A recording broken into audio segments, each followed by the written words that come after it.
उपेक्षित घटकासाठी ज्या ज्या महापुरुषांनी आपल्या उभे आयुष्य चंदनासारखं भिजवलं, तुम्हा आम्हाला जगण्याचा हा सुगंधित मार्ग दिला, त्या सर्व महापुरुषांच्या संतांच्या विचाराला त्रिवार अभिवादन करून आपल्या समोर व्यक्त होतो। मंचावर उपस्थित सन्माननीय सर्वे आजी माजी आमदार, मंत्री आणि सामाजिक चळवळीतले ज्येष्ठ श्रेष्ठ नेते आणि या चळवळीला ज्यांनी वाहून घेतलं ते सर्व माझे सामाजिक कार्यकर्ते आणि समोर बसलेल्या माझ्या मायमाऊलींनो, बंधू भगिनींनो, खऱ्या अर्थानं या 20 मेच्या मोर्चाच्या अनुषंगाने जनजागृती अभियान ज्यांनी ज्यांनी मनापासून पार पाडलं त्यांच्यासाठी एकदा जोरदार टाळ्या होऊन जाऊ द्या। खऱ्या अर्थानं काही लोक आहेत, काही नेते, काही सामाजिक कार्यकर्ते, हिंदी मध्ये माने उंगली कटा के शहीदों में नाम लिखणारे असे काही लोक मी पाहिले। आज खऱ्या अर्थानं हा सभा मंडप तर भरून पूर्ण मैदान भरला पाहिजे होता, अशा पद्धतीची चळवळ आम्हाला होताना दिसत होती। पण दुर्दैवानं खंत वाटते की आज हा जो आपला समाज या ठिकाणी बाहेरनं जरी आलाय तर तो फिरण्याच्या नादात आहे। ज्यांना विषयाचं गांभीर्य माहीत नाही ते या मैदानात येऊन सुद्धा उपयोग नाही। जे घरी बसले तसेच हे लोक आहेत ज्यांना या चळवळीचं या विषयाचं गांभीर्य माहीत नाही, ते कुठंतरी गेट ऑफ इंडिया फिरतायत, या मैदानाच्या बाहेर फिरतायत, वाईट वाटतंय। आमचे सारखे कार्यकर्ते तळागाळात जाऊन, घराघरात जाऊन, डोर टू डोर जाऊन लोकांमध्ये जनजागृती अभियान घेऊन जातोय आणि दुर्दैवानं समाज इथं येत नाही। ही उदासीनता कुठंतरी थांबली पाहिजे।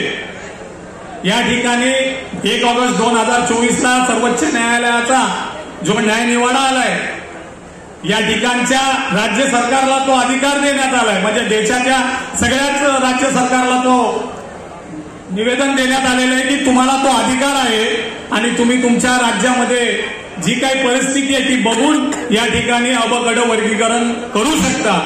दुर्दैवानं तेलंगणा सारखा राज्य जिथं काँग्रेसची सत्ता आहे, इथं केंद्रामध्ये पण बीजेपीची सत्ता आहे आणि राज्यामध्ये पण बीजेपीची सत्ता आहे, इथं हिंदुत्वाच्या मुठ्ठीमध्ये, वज्रमुठ्ठीमध्ये मातंग आहे म्हणतात, पण मातंगाकडे दुर्लक्ष केलं जात आहे।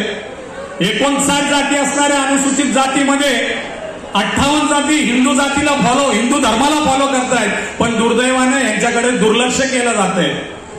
विधानसभेच्या निवडणुकीच्या वेळेला आम्हाला आमच्या समाजाच्या पदरात पाडण्याचं काम या सरकारने केलेलं आहे।